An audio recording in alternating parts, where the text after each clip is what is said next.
Because if you have that mindset, then you're going to have a hard time succeeding, whether it's in a job or whether it's in a business. Because if you cannot figure it out yourself by finding resources on Google, then no matter what your dream, how big, how small it is, you're never going to go to that point. Welcome to the podcast, Danielle. Thank you so much for saying yes to having this conversation with me. Thank you so much, Anna, for inviting me on Breaking the Glamour podcast. My pleasure, my pleasure. Great, so let's jump on it. Can you share a bit with my audience who you are, what you do, how many years you are in this industry, and also something unexpected about you that people usually don't guess that fast about you? Understood. All right. So basically, my name is Daniel Francisco, and I've been here in the UAE for the past 10 years. So it was around 2010 when I arrived here. So basically, my dad, who's an expat as well, came here like 10 or 15 years ago.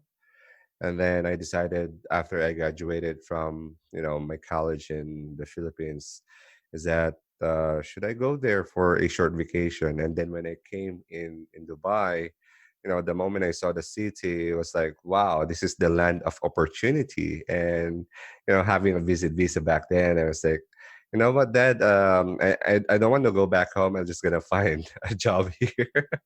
And most people don't know that I actually graduated from nursing. So by profession, I was trained to be a nurse. So I have a scientific or analytical thinking inside of me as well. Since I didn't have or I didn't practice way back home where I came from in the Philippines, I asked myself, what is the one thing that I can go into an industry where they don't really need much have of a credential or doesn't need much have of an experience, and that's where sales and marketing comes in. So back then I didn't have experience, and one of the things that really happened to me between 2010 and 2013 was actually I was fired twice. So my first job, after 6 months, I've been fired just for a small mistake. Because when I was in the Philippines, one of the things that really people look up to is that if you have a good um, enunciation, or the way you speak, like you're very, because we were colonized by American, right? So that's one thing. And when my boss felt like I got so intimidated by me because I speak fluently, and it just happened that I made one mistake, and then he just used that mistake for me to be fired. And then second thing was that on 2011 2013, after finding a new job again, is that I've been fired, and I was asking myself, is corporate job really for me? And because I have the skills, I am someone who willing to learn. But then why am I keeping being fired? Some of the reasons is just me, but most of the time is that maybe the personality I had is not meant to work for someone. So I can say I'm a little bit rebel at heart, but I don't, like, there's a term rebel, but not really like rebellious, like you're an activist outside, but something like you don't want to be micromanaged, something like you don't want to, be tell what you do. Well, there's nothing wrong to follow someone as long as, you commit to that person that he's worth following. So I decided, speaking of following, is that I decided before I can start my own business or start my own company, is that I needed to look for mentors.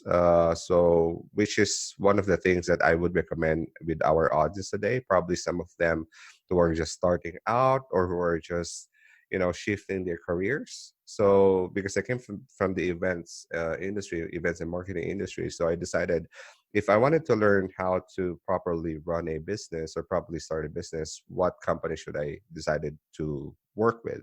So, surprisingly, I got accepted into a very small company. It's well, like we were like three or five during the time. So these guys were from Finland, and we're doing magazines quarterly for 2 years. And while working with them, this is what one thing I noticed is that these guys are earning millions just selling magazines, just selling publications. So I told myself, if I could just do the exact same thing, maybe I can get the exact same results. So I decided to squeeze everything from my CEO, from the owners. So, and it's a good balanced mix of learning, because one of there are two owners. One of the owner is similar age like me, so it was like around 30, 35 or something like that, and the other one was around 50 to 60. So he used to be the CEO and managing director of Informa in Scandinavia. So he was like handling 10 countries.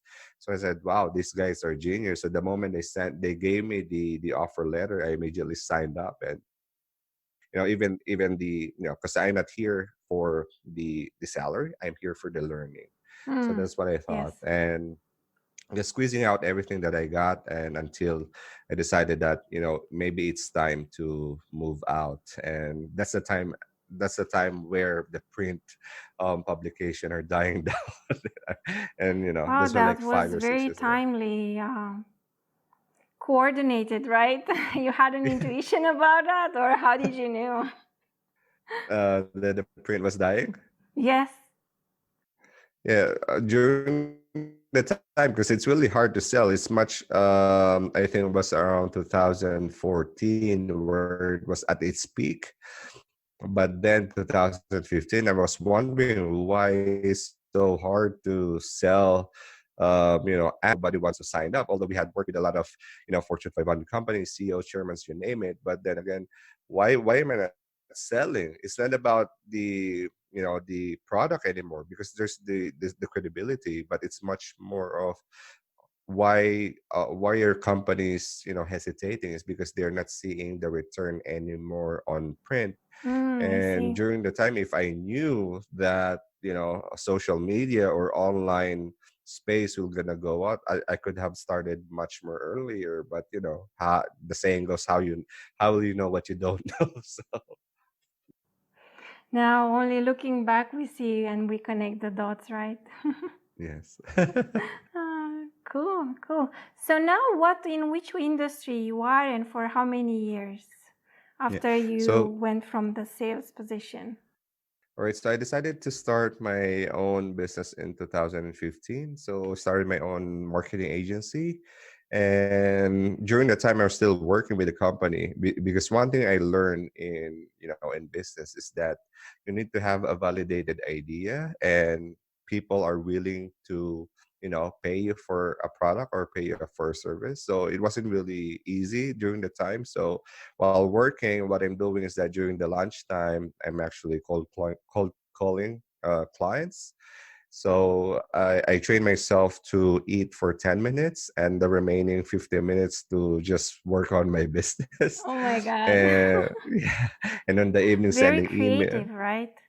Yes, I mean, I was so creative back then that even when I am driving towards my work, or even driving going at home, I was just like trying to sell something on the phone. So, and way back, I don't even believe that you need to have the iPhone to earn, I mean, or even make a sale.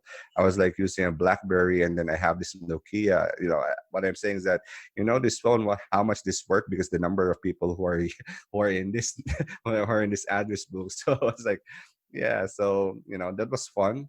And then 2016, I decided that after 8 months, so I was just doing that for 8 months and trying to convince everyone, because it's like when you're starting, you start at zero, right? So nobody knows who you are, That's nobody true. knows who your clients are. So um, it took me 8 months to convince someone that I am someone that I am capable of delivering that, and or delivering that service or delivering that project. And when I decided that there's enough cash flow to sustain my needs for the next 6 months, I decided to run full time. And although I am full time now since 2016, it wasn't, or 2015ish or 16ish, it wasn't really that easy, and it's never been easy.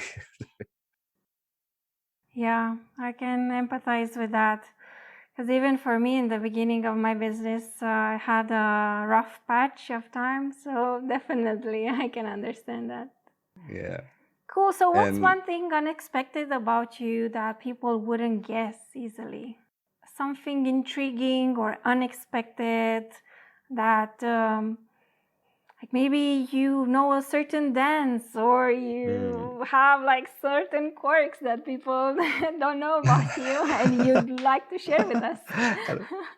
sure. All right. So just to have a little bit trivia here. What way back, I think like I think 4 years ago, I learned how to fire dance. So Wow.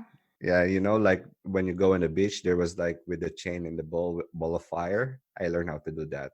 Once in a while, I still do that when there's a beach somewhere in Fujairah or Salkaiwa, But way back, I was like thinking, should I do this as a part-time gig where I can just earn money from it? But I decided, nah, it's just good for a hobby. But because one thing that I always ask myself is that if I wanted to do something, I'm gonna look for someone who's already doing it, Mm. and if they're successful doing it. So that's one of the secret sauce of either entrepreneurship. You want to be a speaker, you want to be a coach, you want to be a business owner, or a CEO or a manager. Just look for someone who is doing it and who is doing it successfully for many years, because that's where you're gonna learn a lot of things. And going back for those who might be just shifting careers, one thing I always recommend is that if you're finding for a job, find a job that is with a small company, because you got to write your own job title or you got to write your own job description. It's not Mm, like very you're interesting. only a part of a big, machine where you're just a screw where when you're done, they're just going to replace you with another screw is just cheaper, younger, and better. Yeah, definitely. And it can be also one way to look at it. My perspective would be also definitely to have that experience in the startup because things are moving so fast and you learn how to adapt and to think on your feet and to solve problems like in a second. Yeah. And then it's also great to have that experience in a corporate where you can see the structure, you can see the processes, you can see how you can logically have sequences that can perhaps have that when that person decides or if they decide to Yeah. have their own business is to implement some of those processes because it really helps Yes. onboarding new people, helps onboarding or Yeah. delegating the task that you as the Yeah. owner have to do in the beginning, right? Yes. Yeah, actually, that's one thing. That's why I accepted the job I had in the publication, because I mentioned the other guy was a CEO, very structured. The other guy was very entrepreneurial, which is younger. So it's a mix of both worlds. So when I Yeah, when I entered that job, I was like, this is the best job I can get right. definitely. And I'm sure you learned so much from it. yes, yes, it just happens that one thing that I really like about that job back then is that it was so random. Like when you're just shifting careers, you're kind of lost. You wanted to enter a new industry, you don't know where to start. So what I did, I was just sending a lot of CVs from the Diesel, from LinkedIn, and suddenly one afternoon, I think it was around 2 o'clock in the afternoon, this guy called me and said, is this Daniel? Yes. What is it? So, can you come in Marina at 4 o'clock? So it was like 2 hours from now, and because when you're jobless, you don't have the right. Let's be honest. When you're jobless, there's no routines that you have. You can wake up anytime you want. You can apply anytime you want, right? Of course, that shifted right now because I was so young back then. So that's one thing that even right now, if you're jobless, you need to maintain your routines. But back then, I was so young and I don't have anyone who can mentor me. I don't have someone to tell me what to do, because if you're just getting the beliefs from your parents or from the people who are surrounded you, then you're just adapting the same thing, right? So back then I was like, it's 2 o'clock, should I come there? I was so sleepy. It's in Filipino we call it siesta, so it's like between 2 or 3 o'clock. We always feel sleepy, so we nap it off, and I said, all right. And then I remember this one quote that I listened. I don't know who mentioned it, or might be Tony Robbins or Zig Ziglar. He mentioned that. It's kind of played inside my head. It said, it's not about showing off, it's about showing up. So then this quote inside my head is like, it's not about showing off, showing up. All right. So I just decided to, like, take a bath. And when I arrived there, it was like, all right, so when's the next interview? Then, the next thing I know, I got hired on the job. And it's just about showing up and still up to date. When there's an opportunity, I always say yes first before I think about it. So even right now, today is Eid, but because I said yes to you, it's a commitment. So I decided to show up, if no matter how I feel, no matter how, if I feel sleepy, or have a cold or something. I gotta show up because opportunities always are given to people who are showing up. So Yeah, for sure. Cool. So, one of the questions that I ask my guests during this recording is, how do you see yourself as an introvert, extrovert, or an ambivert?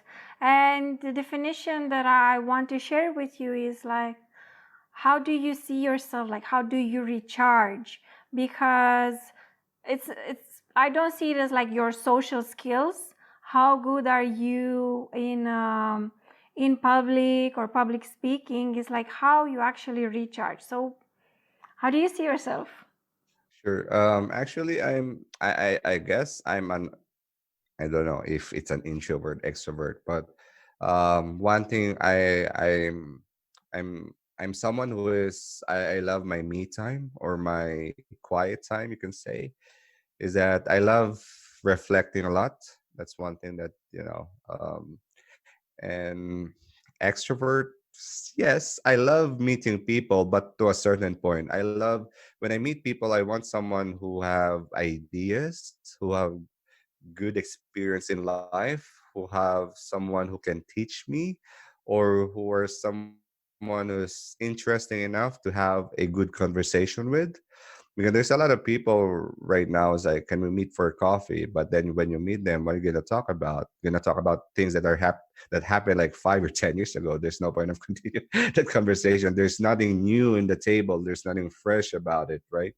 Um, but when I meet someone who is, very experienced, this is the type of people I wanted to meet. And it's one thing, I like about. But I like reflecting a lot. I like my quiet time. So I don't know if it's a little bit of mix. Mm-hmm. So what are your thoughts on that? Yeah, I would say more as an introvert for sure. Introvert. All right, thank you. And what else? Public speaking. Public speak. I Because those public speaking and being in groups and learning how to manage your energy, definitely those are some learned skills that as introverts we kind of have to learn. And it's Yeah. great to learn because they're useful in any type of job, to be honest. Yeah, I think that's also what we call what do you call this? It's like situation extrovert or something like that. Where Yes. you're an Mm-hmm. extrovert in a specific situation, but after you speak in public, you go backstage. It's like you're just sitting in the corner or something, Yes. right? For sure, for sure. And with that, like with my fellow introverts that are doing events or big group meetings, definitely one suggestion is to schedule time off after that and to be okay with taking that time for yourself, because you have that choice to say, actually I need that time to recharge, because if I cannot recharge that, how can I continue?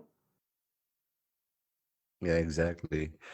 Yeah, I guess it's about going back to Tony Robbins' motivator of, key drivers of motivation or something like that, about significance, contribution, growth. uncertainty, certainty. So if you're too much certain, it became so boring. So you need to have a little bit of uncertainty. So, I think it goes back to that model of key drivers of motivation as well. So if you're an introvert, you're always speaking in public, it's gonna drain you out. So you need to at least recharge. But when you're so much alone, you're gonna feel lonely. So you need to at least hang out with people Yeah, to for sure. see what's happening outside the world. Then. Definitely, definitely. Yeah, so thank you for sharing that with us. Yeah. Cool. So the way we're doing these episodes is so we have some questions on the side and we're gonna walk through. So the first questions that I have for you is what's something that you wished you knew when you started in marketing, in branding? What would be your answer to that? One thing that I wish I knew. One thing I wish I knew that it's really hard. It's really, really hard. I mean, it's really hard to stand out. And even people, when you mention that, all right, so you're good in marketing, you're good in sales, but doesn't mean you're good. Doesn't mean it's easy, right?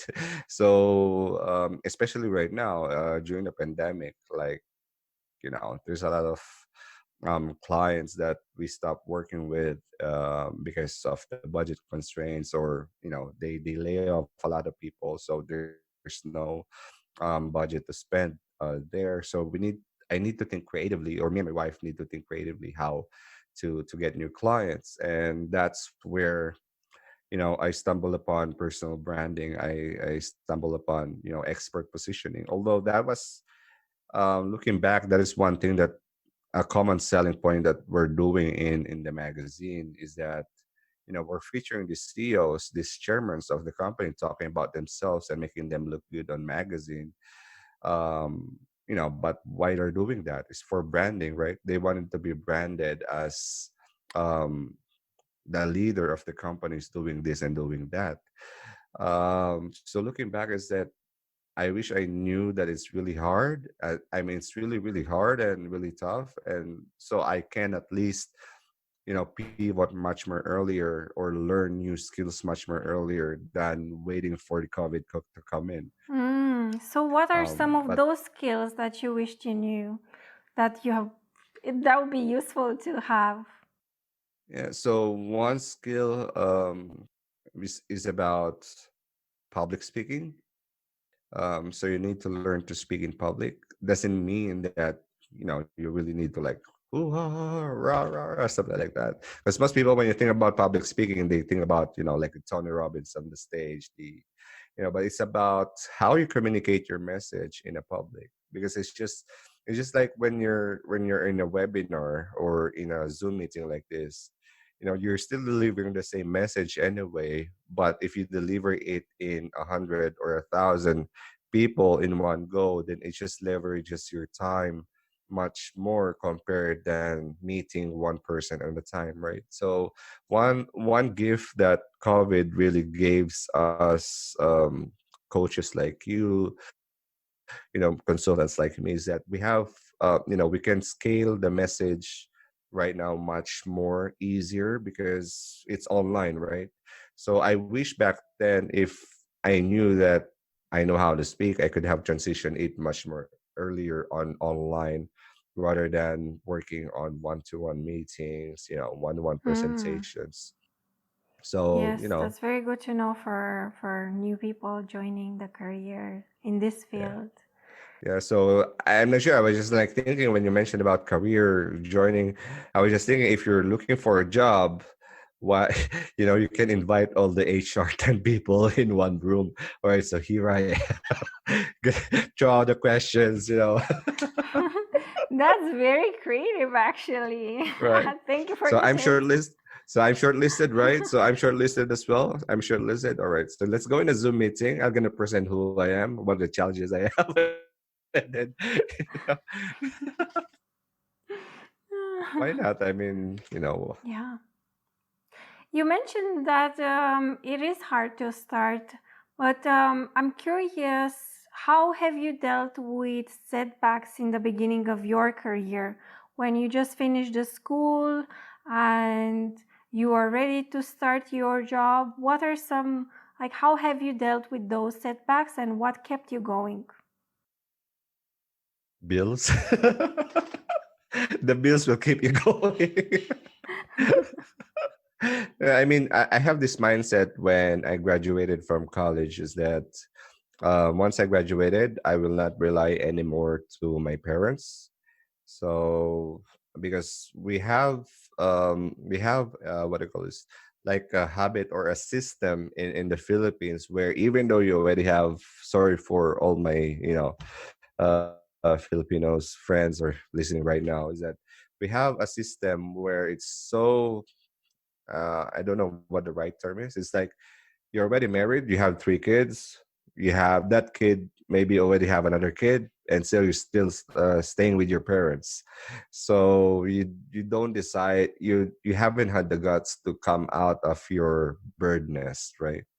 So that's one thing. So I decided is that I don't want to be like most of the people who's just relying on parents milking them whatever money they have or milking them whatever security they can have. So one thing I realized is that when I arrive in Dubai, this is an opportunity so I can make the most out of it. But again, it wasn't really hard to, or it wasn't really easy to find a job because I was in nursing, right? So in 2008 when I graduated, all the nurses back then are overpopulated because we had been marketed that if you wanted to go in Canada, you wanted to work in Australia, in Europe, you need to be a nurse. That's the message for the past 4 years. So I went being a nurse, but then when I graduated, it was like there's so much nurse and you cannot even get a job. There are times where you need to pay a hospital for you to get hired. So it's Wow. like, there's no openings. All right, so here's the money. Just please hire me so I can get the experience. So once I get the experience, I can go, to Canada or US or, Australia. That's the system back then. But so I decided, again, I had this mindset: who are the people who are so successful, and what are the things that they have in common? And one thing that I realized is communication. So I Hmm. work on my communication skills. So I decided to work for a call center. I was like, I think 2 years, or yeah, around 2 years. And then as surgery came in, and that's when I realized, I think I'm done with this. So while after my surgery, that was a time where I arrived in Dubai just for a short vacation, and then I never looked back. So that's the idea. Yeah, so it was a great decision to come here. Yeah, it was great. Cool. Um, when we look back, because at that age, when we're 20 and 25, um, and especially nowadays, there's so much information out there. So, what's the advice that you received that changed your perspective, especially when you were in your 20s? Like how you looked at the job work, um, like the marketplace, because you mentioned communication skills. Was it something that, how you picked it up? Like, who gave you the tips, or maybe there was another advice Mhm, that really impacted you to change mhm. in that sense? Nothing really, because like I mentioned, I am someone who loves research. I am someone who loves reading. So I just look up on Google like, what are the top 10 paying jobs back then. So I was like 20, 21 back then, and what is the job that I can get without any experience. And then back then, because this was around 2008, so I only then I realized right now is because one of the reasons why the outsourcing in the Philippines is booming by that time then is because that was the first crash, or you can say after the 1990 crash, right? Market crash. So 2008 was the market crash all over the world. So in the US, there's a lot of, housing closures, stocks went down. this and that. And one of the reasons why the BPO or outsourcing is as all-time high in the Philippines is because most of the people who got laid off in the US, now they have the jobs open, but instead of giving it to people of the or to Americans, they decided to outsource it in the Philippines or in India, in Mexico. So I was searching a lot, and then wow, which means I can earn three times of a normal salary from a nurse just by working with this. I'll definitely join in. And looking back then, wow, so I can learn to speak English properly. All right. So that's another check. And then if looking back on all the leaders, those are very well communicators. All right. So I want to do that as well. So I just use it as a training ground. And that's how I always, apply this principle is that, you're always never settling in one job, one business, one position. You got to learn and you're going to learn to upskill. You're going to learn to take yourself to the next level because if the world is changing, if the technology is changing in 2 years, then your whatever knowledge you have, it already is has changed a lot as well. So you need to you need to keep updating yourself, and that's one thing that I learned.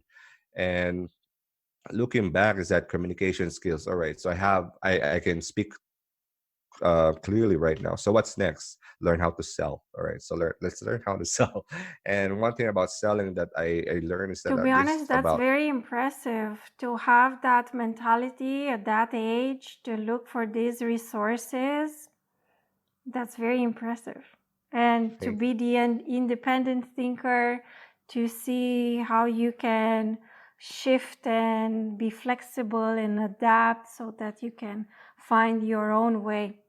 Very yes. impressive.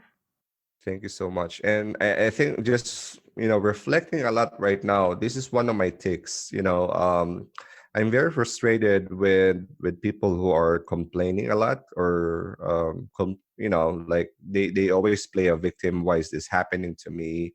Why I'm not earning this much, or why am I, been fired, why I've been let go. Where to the fact is there's a lot of information right now on Google, on YouTube, or on podcasts like this where you can learn certain skill. I mean, you don't need to, of course there a mentor will be there if you have the resources to invest, but there's a lot of things that you can learn just by googling it. I remember back then if I wanted to learn something, this was around 2008. I wanted to speak properly. I just watch a lot of YouTube, like tutorials, like videos, like movies. There's a certain time where I'm just memorizing the whole script from the movie or with a subtitle and just copying the exact same thing. All right, so and just to share with you as well, one thing that one skill that I learned during the time about communication is that my voice totally depends on who I'm speaking with. Very So interesting. in UAE we have 150 nationalities or 160 nationalities.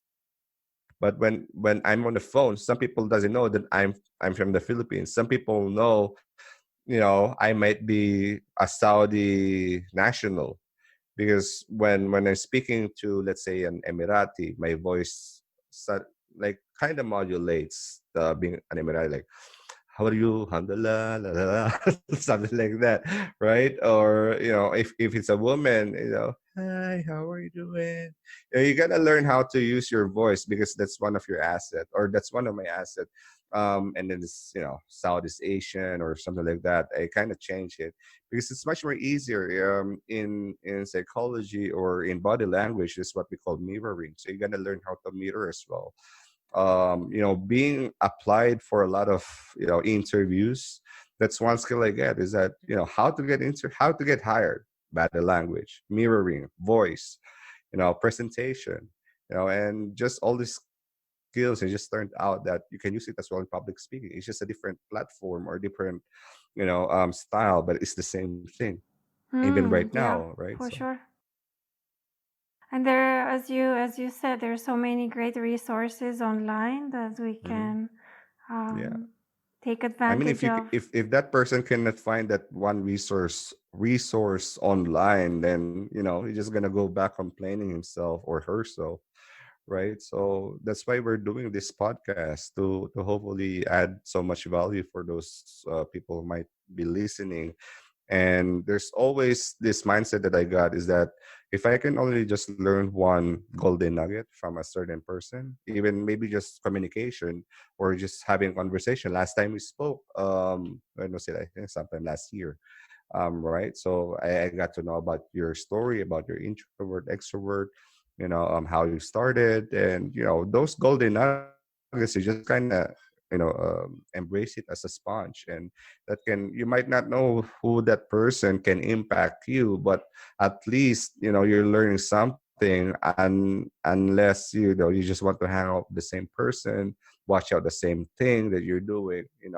There's nothing wrong in doing that, but what's wrong is that you're staying in the same lane that you are 5 or 10 years ago. Then you're gonna wonder why you're jobless or why you're experiencing the thing that you're experiencing, right? But nobody's perfect, and me myself, I'm not saying this to judge people who are listening right now. I'm just saying this is because I experienced the exact same thing, and I don't want that to happen to you, Mm. because I know what it feels like, and I know how depressing it can be, and I know how can affect your mental health with that. And guess what? If you don't change, you're gonna pass it on to your kids. You're gonna pass it on to your siblings or to your friends you encounter, and it's just it's like a snowball effect. If you pass on a one negative habit, then just gonna go on to the next generation and next generation, and nothing's really gonna change, right? So Yeah, for sure. Thank you so much for sharing that with me. I really appreciate it. One thing that I'm very curious about is because you shared you were very driven by this curiosity and doing your own research and finding how to work the system and how to find your own way and your own voice. But I want to ask you, how good were you at asking for help when you were young, when you were in your 20s? Like, if we were to think about the scale of 1 to 10, 1 being you were bad at asking for help, and 10 you were excellent, where were you? all right, so to answer your question, if how good am I in looking for help, in one which is terrible and 10 is excellent, I could say I'm around 3. So this is one of my weaknesses, is because I got this mindset of independence, and I Mm. rarely wanted to ask for help unless I figured it out first. So I have this mindset where I need to figure it out first myself, and then once I can no longer help myself, and then that's the time to ask help for someone, because I don't want to be spoon fed where, all right, so the moment of resistance you encounter this, you ask for help, right? So the common question is, or if you're working with a mentor, what have you done? What have you done to fix that problem? Maybe you haven't squeezed out the resources yet, and you're asking for help on the initial resistance. Because if you have that mindset, then you're going to have a hard time succeeding, whether it's in a job or whether it's in a business. Because if you cannot figure it out yourself by finding resources on Google, then no matter what your dream, how big, how small it is, you're never gonna go to that point, because you don't have the initiative to look for answers. It's just there's a saying of Tony Robbins. The quality of life depends on the quality of questions you ask yourself. So sometimes most of the people we ask questions that are totally wrong. That's why we're also having the wrong answers, right? So just Yeah, for for sure. example, is that why am I experiencing this, instead of why asking why I'm experiencing this, is that what have I done to experience this, or what could I have done differently to experience a different thing. It's just a little bit of reframing. As a coach yourself, you do this with your client, I assume. And it's just about that. And one of the, like, going back to the answer, I'm 3, but again, Were you 3 at if that time, or you're still 3 even now? how things Even have now changed I'm for you, right? even Yeah. now even though I believe I'm still three on asking for help. That's one of my weaknesses, Anna. And I don't know why, because I just have this mindset where I needed to figure it out first before I ask for help. And you know what, this is one of the reasons why I started the podcast. So because I'm so terrible of asking for help, I don't want to approach someone like, can you teach me this, can you teach me that? So I asked myself, what can I do to start approaching mentors and help me and show me the way? So that podcasting is the answer, because there's a lot of people who are doing the podcast anyway, but the podcast that I'm listening is not being produced the way I wanted it to produce here in the UAE. So I decided I can do that, and I can also ask people who are smarter than me and show me the way. So it's just me doing the work, but me earning the right for me to learn something. So I don't know if Yeah. that makes sense. Definitely, it makes sense. And I can totally relate. I was the same, I guess, even lower than three, maybe two or 1.5. I wouldn't ask for help. It's like, oh my God. Now Yeah. I got better because I realized there's certain things that even though I do my own research, it sometimes is useful to have a second opinion because Yeah. I have blind spots. I don't see everything that is happening around me. So somebody sharing a different opinion. So for me, asking first of all for that opinion, the feedback, and that even a small support definitely helps me a lot. So yeah, I Yes. And we, encourage we you are all biased to, in we can have a conversation afterwards with this because yeah. We definitely I are all see the biased in benefits. some way, Anna, so it's always better to ask someone for other people. It's like when you come into a doctor, you need to have second or third opinion to to know if it's the right diagnosis or if it's right. So now I see the value of mentors. I see the value of experts who can show you the way. It's just a matter of what are the things that you can implement immediately, because not all advice are equal. So some people will say this is the right thing to do, some people will say no, that's wrong, you should do this, right? So it's just all about who are you as a person, what values do you For have, sure. and how does it resonate with that person. And it's just about taking in, when you go to a buffet or to a restaurant, you see all the good stuff in there, maybe some pork, some beef, some chicken, some salad, some Oh, I'm hummus. hungry now. Right, but you cannot eat everything all at once, so you need to select the good stuff for you, maybe the salad first, and then something like that. So For sure. Um, so I'm curious, like you will hear me all the time saying I'm curious because I've learned yes, to yes, tap into this curiosity and to just follow it wherever yeah, that may lead me. So, yes. what are some misconceptions people have about your industry, the marketing, the branding? If you can share this insight for people looking to join the industry. So what are the common misconceptions about the industry? So common misconception is that everything is good at what they do. So doesn't mean, especially here in the Middle East, I myself included, doesn't mean you're in these industries, doesn't mean that you are an expert of that field. Probably you got a skill from, the previous company that you worked for, and you decided to copy the exact same thing, but doesn't mean that you can get the same exact results of what you're doing with the previous company that you work for. Because in the previous company that you work for, there are people who are also experts in what they do, and they bounce off ideas, brainstorm ideas, what is the right course of action to do. Unlike when you're doing it alone, maybe you might not have the resources that some big companies, or big companies may have. So the common misconception is that you know um not everybody is good on what they do, and not everybody is equal on what they do.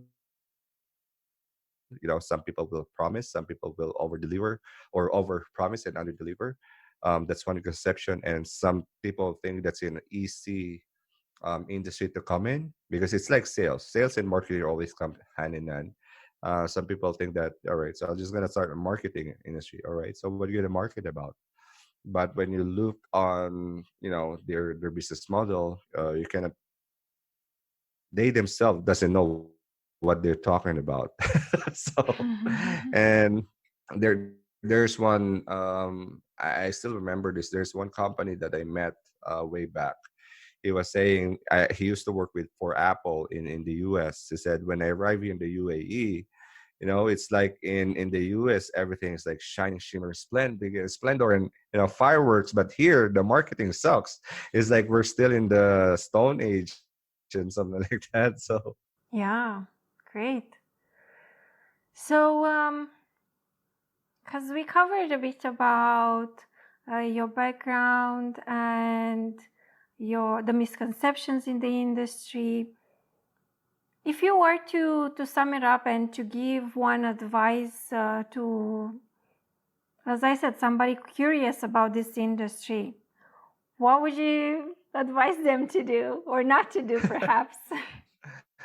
yeah, one thing I would recommend is the one thing I'm teaching right now, or I'm training people, is about personal branding. Right now, since the COVID started, most of the people are meeting online, and most of the people see the value of online presence right now because, unlike before, you need to meet face to face meetings, right? But now, although online has been going on for ages, but now here in this region, we just noticed that how important online presence is. So I would recommend is, build a strong or meaningful personal brand, very strategic personal brand, and make sure yourself that you take an inventory of what you're good at and what you're not good at, and make sure you communicate it authentically online and offline, and just create content about what you do. Like right now we're creating content, so the reason why creating content is because so that people would be aware who we are and what we're doing, right? So just create content, position yourself as an expert on your industry or in your field, and be consistent at it, and doesn't mean you're terrible, doesn't mean you don't need to get started. Actually, it's better because when you're terrible, nobody will start watching your videos, nobody will listen to your podcast, nobody will consume your post on your Instagram or Facebook. Nobody cares because you haven't earned the right, you're terrible. But just imagine if you started right now, like Gary Vaynerchuk, he started like 10, 15 years ago, but because he started early, he has the advantage of adapting early, and now he's like the king of social media. It's the same thing. Right now we have the decision to switch and learn new skills. So if you don't learn how to create content, you don't learn how to position yourself as a personal brand, you don't learn how to communicate your message in either Zoom, public speaking, or content, you're gonna miss a lot because a few years from now, 3 5 years from now, there's a whole new world out there. Like in the way we buy Alexa or Siri is already being updated as we speak.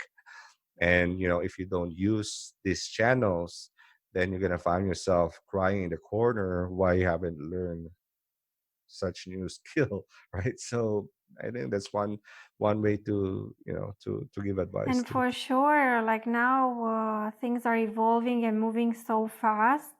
So Hmm. what worked in the past might not work now. So we need to be resourceful, and Yeah. It's creative. not just about resourceful, it's about being resourcefulness. So we have the resources, but if you don't use the resources, so it's the same Yes, thing. yes, that was a good catch there. So what's next for you? All right, so what's next is that most of the people can find me on Instagram or my podcast. So I have a podcast called The Drive to Succeed. So they can listen it to Apple Podcasts, Spotify, or YouTube, or even on LinkedIn. They can find me in Daniel Francisco. My Instagram handle is Daniel underscore Francisco underscore.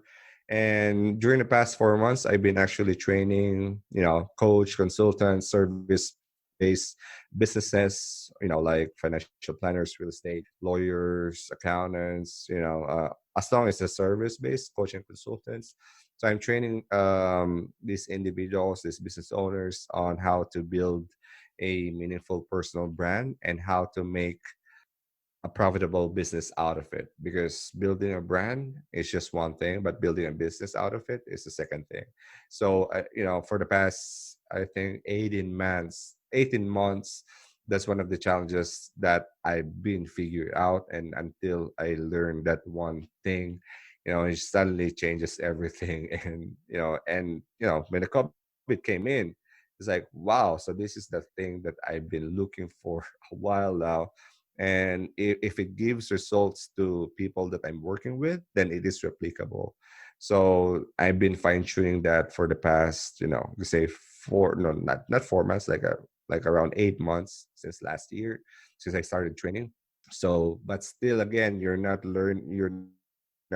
the people are not getting the 8 months. The people are getting from the 10 years of experience For I sure. got since starting on the industry. So And it's amazing you have such a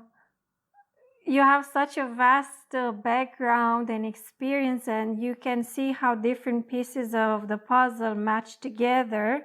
So, like a 360 view on the business and how to run it successfully. yeah, I'm not saying that everybody should start a business, but I'm saying is that everybody should upskill themselves. So if they want to be in a better place, might be start a side business, or it's not for everyone. And it's just about what are your intentions, what do you want it to accomplish, right? So if that one thing that you will learn from it can help you accomplish that goal, then sign up for the training. I actually have a webinar coming up next week, so I don't know when this episode will release, but they can always sign up on the drive to succeed.com/online. So again, the website is www.thedrive to succeed.com/online. So just type in their details. Either there's a webinar there, or a Zoom meeting like this, sort of promote. But I think that's the one question you're Yeah, gonna ask me no anyway. So problem. Definitely, we're sharing all the details in the show notes so people can check it out and reach out to you directly. mhm. Thank you so much.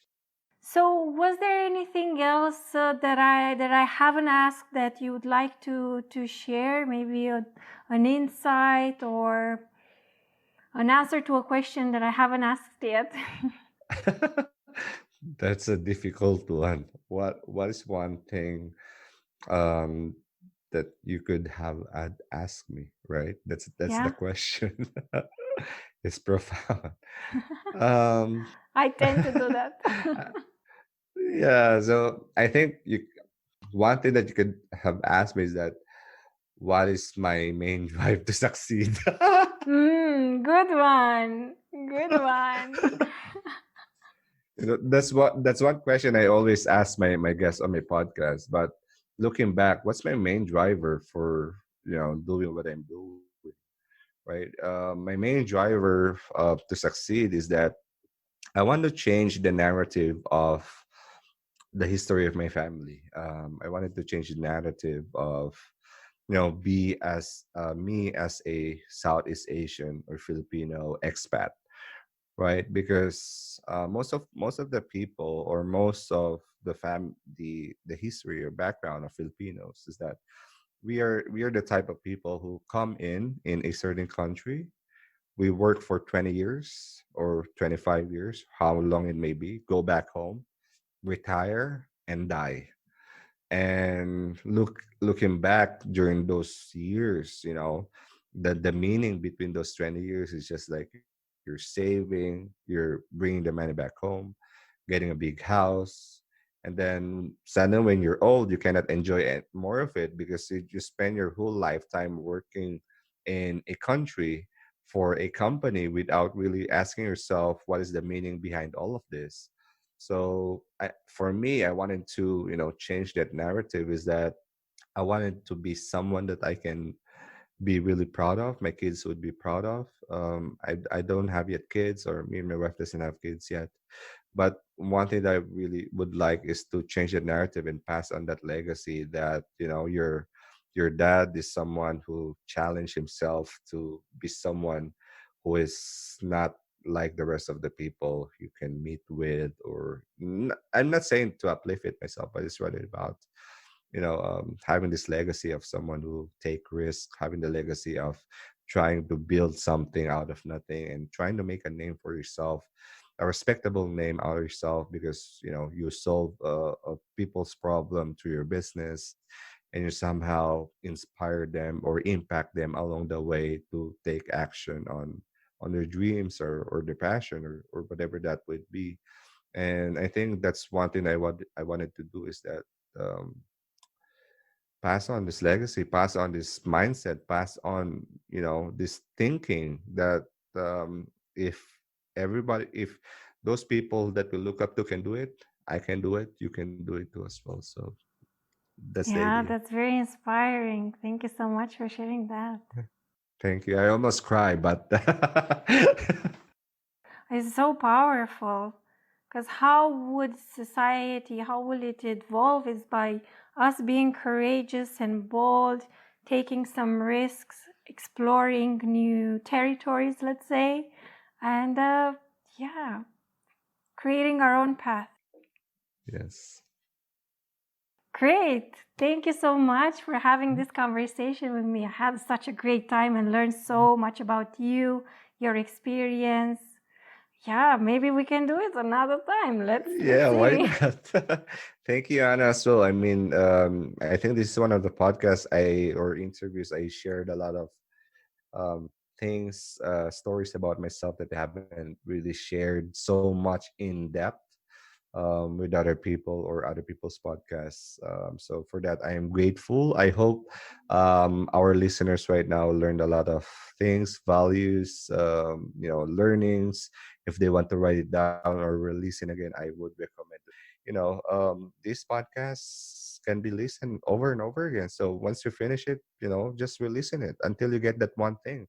One thing I learned about podcasts is that it's about the wisdom you get from it. Maybe your maturity right now is not ready for that wisdom or for that learning, but maybe after your third listen or fourth listen, after a month or 6 months, that's the thing that Daniel is sharing.